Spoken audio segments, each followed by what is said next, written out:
Actor Robin Padilla and his girlfriend Mariel Rodriguez have been hounded by marriage rumors lately.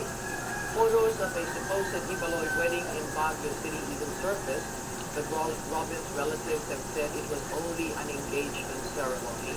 And joining us now in the studio to tell us the real score is Robin Padilla himself.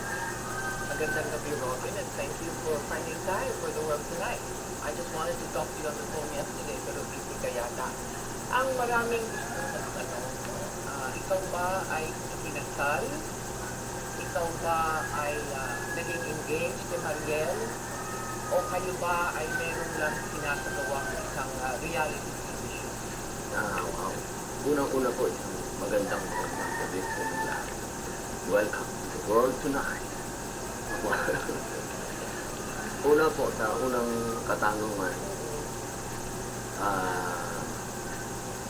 gusto ko lamang pong batiin ang aking minamahal.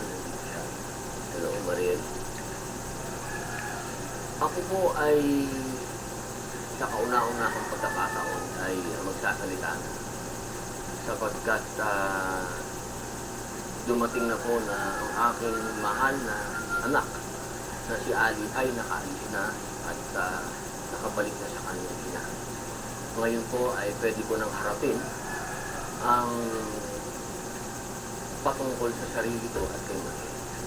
Ang buong katotohanan po, mga mahal na kababayan, ako po ay maligaya na ipabalita sa inyo na isang buwan na po kami kasal ni Mariel Rodriguez.